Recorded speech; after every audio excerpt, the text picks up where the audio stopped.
गर्मियों का मौसम था। सूरज अपनी पूरी गर्मी के साथ गांव के ऊपर चमक रहा था। आकाश में न तो बादल थे और न ही ठंडी हवा। गांव के लोग अपने अपने कामों में व्यस्त थे।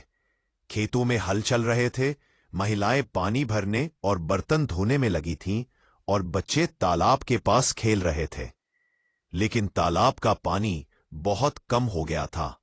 उसमें पहले जितनी ताजगी और साफ पानी हुआ करता था, अब केवल कुछ गंदे और कम पानी रह गए थे। तालाब के पास कई पेड़ भी सूखने लगे थे। इस गांव के पास ही एक कौवा रहता था। उसका नाम था काका। काका बहुत चालाक था, लेकिन इस गर्मी में उसे पानी की बहुत जरूरत थी। सुबह से वह तालाब की तरफ उड़कर आया, लेकिन वहां पानी बहुत कम था।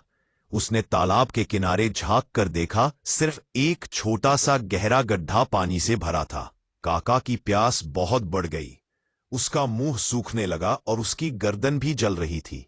वह सोचने लगा, अगर मैं पानी नहीं पाऊंगा तो मेरी तबीयत बिगड़ जाएगी। मुझे कोई उपाय करना होगा। तभी तालाब में मेंढक उछलते हुए दिखाई दिया। वह अपनी हरी चमकदार पीठ के साथ तालाब में खेल रहा था। मेंढक का नाम था भोंभो। भोंभो ने काका को देखकर कहा, काका भाई, इतनी गर्मी में तुम क्यों परेशान हो रहे हो?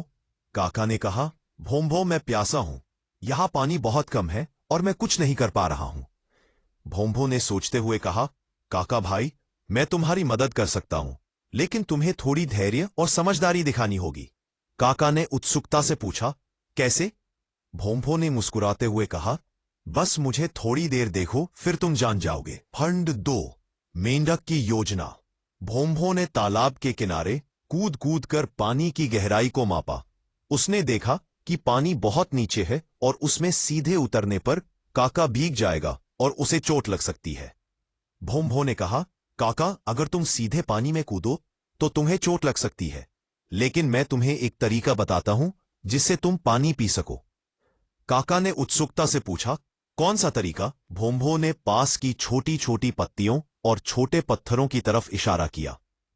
तुम इन पत्थरों और पत्तियों को गड्ढे में डालो, इससे पानी ऊपर आएगा और तुम आसानी से पी सकोगे। काका ने पहले तो थोड़ा संदेह किया, लेकिन उसकी प्यास इतनी अधिक थी कि वह भोंभो की बात मान गया। काका ने एक एक कर पत्थर और पत्तियां गड्ढे में डालना शुरू किया। धीरे धीरे पानी का स्तर ऊपर उठने लगा। काका बहुत खुश हुआ और उसने भोंभो को धन्यवाद दिया। भोंभो ने हंसते हुए कहा, देखा काका भाई, धैर्य और समझदारी से कोई भी मुश्किल हल हो सकती है। काका ने कहा, तुमने मुझे एक बहुत बड़ी सीख दी भोंभो। अब से मैं किसी भी मुश्किल में धैर्य रखूंगा। खंड 3, गांव में नया संकट। कुछ दिनों बाद गांव में और अधिक गर्मी पड़ने लगी। तालाब का पानी और भी कम हो गया। इस बार काका अकेले नहीं जा सका, उसे भोंभो के साथ जाना पड़ा। तालाब के पास पहुंचते ही काका ने देखा कि वहां कुछ छोटे बच्चे खेल रहे थे और गंदगी डाल रहे थे। इससे पानी और भी दूषित हो गया था। काका दुखी हुआ। भोंभो ने कहा, काका भाई, अब हमें केवल पानी पीने का उपाय नहीं ढूंढना, बल्कि पानी को साफ रखना भी होगा। काका ने विचार किया और बोला, हम सभी गांव वालों को समझाएंगे कि तालाब की सफाई कितनी जरूरी है। भोंभो ने सहमति में कूदकर कहा, हां, और हम बच्चों को खेल खेल में यह सिखाएंगे कि पानी की रक्षा करना ही जीवन की रक्षा है। खंड 4, मित्रता और सहयोग की ताकत। काका और भोंभो ने गांव में बच्चों और बड़े लोगों को बुलाया। उन्होंने तालाब के किनारे खेल खेल में प्रतियोगिता रखी। जो सबसे ज्यादा कचरा निकालेगा उसे इनाम मिलेगा। बच्चे बहुत खुश हुए। उन्होंने कचरा उठाया, पत्तियां जमा की और तालाब को साफ किया। काका और भोंभो ने भी पूरा सहयोग किया। कुछ ही दिनों में तालाब साफ हो गया और पानी का स्तर बढ़ने लगा। गांव के लोग बहुत खुश हुए। काका और भोंभो की मित्रता और समझदारी के कारण सभी को पानी मिला। बुद्धिमानी से सीख। गर्मी कम होने लगी और बारिश की बूंदें धीरे धीरे आने लगी। काका ने सोचा, अगर मैंने भोंभो की बात नहीं मानी होती तो शायद मैं अब भी प्यासा होता। भोंभो ने मुस्कुराते हुए कहा, काका भाई, हर मुश्किल में धैर्य और समझदारी जरूरी है। और साथ में अगर दोस्त हो तो कोई भी संकट आसान हो जाता है। काका ने झुके हुए सिर से सहमति दी और कहा, भों भों, तुम मेरे सच्चे दोस्त हो और मुझे अब पता चला कि प्यास सिर्फ पानी की नहीं बल्कि समझदारी और सहयोग की भी होती है।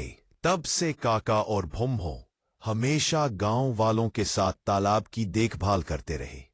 बच्चों ने भी यह सीख ली कि पानी की रक्षा करना कितना जरूरी है।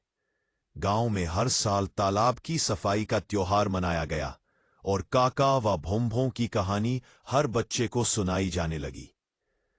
इस कहानी से हमें यह संदेश मिलता है, एक, धैर्य और समझदारी से किसी भी मुश्किल का समाधान संभव है। दोस्ती और सहयोग से संकट आसान हो जाता है। 30, प्रकृति और जल स्रोतों की रक्षा करना मानवता की जिम्मेदारी है। आज की कहानी अगर आप लोगों को पसंद आई हो तो हमारे चैनल कहानी को सब्सक्राइब करें और वीडियो को लाइक करें।